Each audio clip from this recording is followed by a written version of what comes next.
Hey gang. Judgment Day is upon us.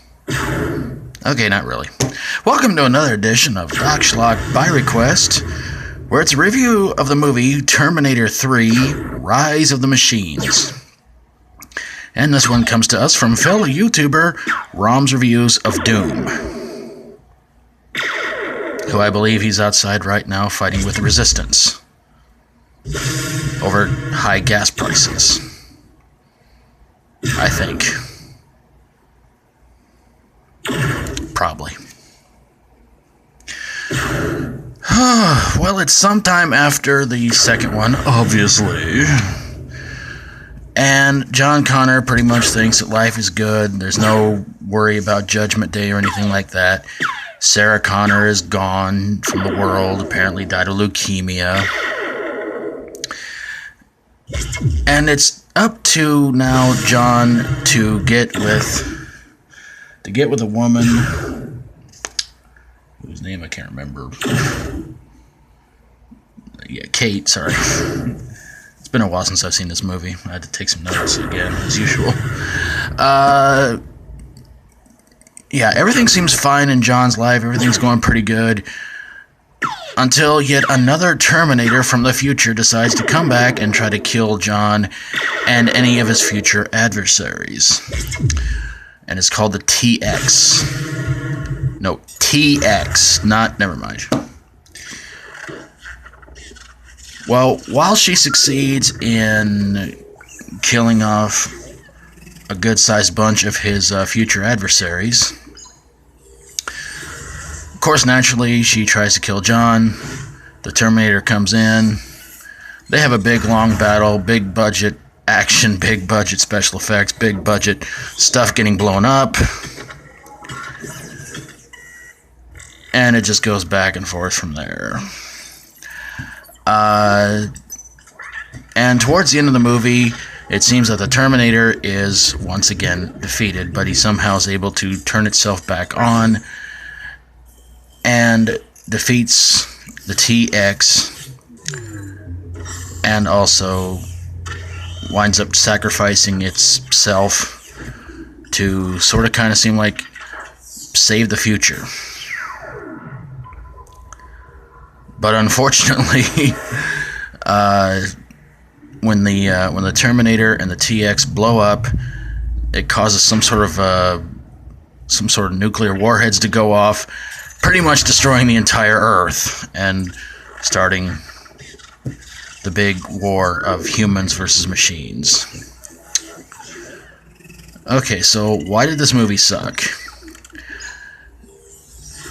Yeah, I have to say, this one was pretty good.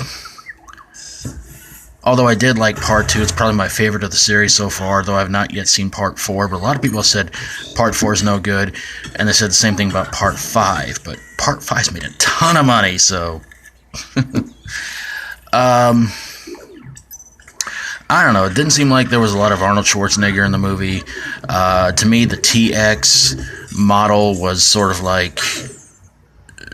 a combination of the Terminator from the first one and the T-1000 from the second one.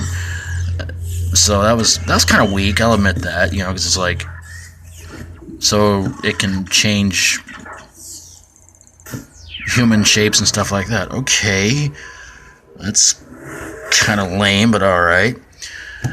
And then just having that whole thing of just like in Part 2, the Terminator turns itself back on, and in Part 2 and then in Part 3 it does it again, and it's like, so we're doing that again, and it kind of ends on a real bummer note, because they think to themselves, John and Kate go, we did it, everything's great, and then nuclear warheads go off, and it's like, crap, no matter what we did,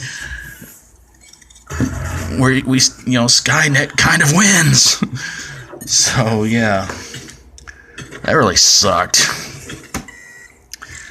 So, but I mean, again, it was a fun movie. Although I wasn't too crazy about the Terminator going into a